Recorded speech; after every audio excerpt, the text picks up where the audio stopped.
ಅಂದ್ರೆ ಇವರು ನೆಹರೂರವರು ಈ ದೇಶವನ್ನು ವಿಭಜನೆ ಮಾಡಿದ್ರು. ಪಾಕಿಸ್ತಾನ ಬಾಂಗ್ಲಾವನ್ನು ಬಿಟ್ಕೊಟ್ರಲ್ಲ ನಿಮ್ಮವ್ರು ತಾನೆ.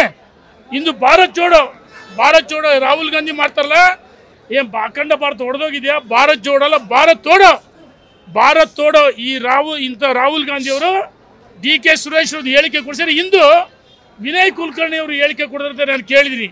ನಾನು ಹೇಳ್ತಿದ್ದೀನಿ, ಯಾರು ರಾಷ್ಟ್ರ ಧರ್ಮ ಭಾರತ ದೇಶ ಅಖಂಡ ಭಾರತ ಹೊಡೆಯಕ್ಕೆ ಪ್ರಯತ್ನ ಮಾಡ್ತಾರೆ ಸಾಧ್ಯವೇ ಇಲ್ಲ. ನರೇಂದ್ರ ಮೋದಿ ಅವರು 3ನೇ ಬಾರಿಗೆ ಪ್ರಧಾನಮಂತ್ರಿ ಆಗ್ತಾರೆ, ಇದನ್ನ ತಡೆಯಕ್ಕೆ ಯಾರು ಸಾಧ್ಯವಿಲ್ಲ.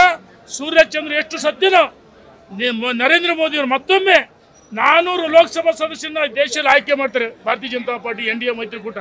ಇವತ್ತು ಯಾರು ಅಖಂಡ ಭಾರತ ವಿಭಜನೆ ಮಾತಾಡ್ತಾರಲ್ಲ ಅಂಥವ್ರ ರಾಷ್ಟ್ರ ದ್ರೋಹದಡಿಯಲ್ಲಿ ಮೊಕದ್ದಮೆ ಹಾಕಿ ಬಂಧಿಸಬೇಕು ಸಿದ್ದರಾಮಯ್ಯನವರು. ಅರೆ ನಿಮ್ಮ ಸಂಸದರು ನಿಮ್ಮ ಶಾಸಕರಂತ ಬಿಡ್ತೀರೇನ್ರಿ? ನಾಚಿಕೆ ಆಗಬೇಕಲ್ಲ ನಿಮಗೆ. ದಿಲ್ಲಿಲಿ ಪ್ರತಿಭಟನೆ ಮಾಡ್ತೀರಿ, ರಾಜಕಾರಣ ಮಾಡಕ್ಕೆ ಕೊಟ್ಟಿದ್ದೀರಾ ನೋಡಿ. 9 ತಿಂಗಳಲ್ಲಿ ಸರ್ಕಾರ ಟೇಕಪ್ ಆಗಿಲ್ಲ.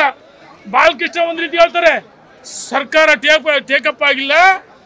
ಮತ್ತು DK ಸುರೇಶ್ ಅವರ ಹೇಳಿಕೆ ಮುಜುಗರ ಆಗಿದೆ ಕಾಂಗ್ರೆಸ್ಸಿಗೆ, ಕರ್ನಾಟಕ ಸರ್ಕಾರಕ್ಕೆ ಸೋಲನ್ನು ಒಪ್ಕೊಂಡಿದ್ದಾರೆ. ಅದಕ್ಕೋಸ್ಕರ ಬಾಲಕೃಷ್ಣ ವಾಪಸ್ ಪಡ್ತೀವಿ ಅಂತ ಹೇಳಿದ್ರೆ ಆ ವಿಷಯಾಂತರ ಮಾಡೋಕ್ಕೋಸ್ಕರ ಇಂದು ದಿಲ್ಲಿಲಿ ಪ್ರತಿಭಟನೆ ಮಾಡಿದರೆ ರಾಜ್ಯದ ಜನ ಮುಂಬರುವ ಲೋಕಸಭೆ ಚುನಾವಣೆಯಲ್ಲಿ ತಕ್ಕ ಪಾಠ ಕಲಿಸ್ತಾರೆ ಅಂತ ಹೇಳಿ ಎಚ್ಚರಿಕೆಯನ್ನು ಕೊಡ್ತೀನಿ.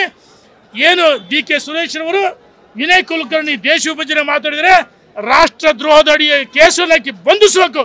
ಇನ್ನು ಮುಂದೆ ಯಾರಾದರೂ ಹೇಳಿಕೆ ಕೊಟ್ಟರೆ ಇನ್ನು ಜನ ಅಷ್ಟು ಕ್ಷಮಿಸಲ್ಲ. ದಾರಿಲಿ ಬೀದಿ ನಿಮಗೆ ಯಾವ ರೀತಿ ನಿಮಗೆ ಪ್ರತಿಭಟನೆ ಮಾಡ್ತಾರೆ ಅದನ್ನು ಎದುರಿಸಬೇಕಾಗುತ್ತೆ. ಎಚ್ಚರಿಕೆ ಕೊಡ್ತೀನಿ.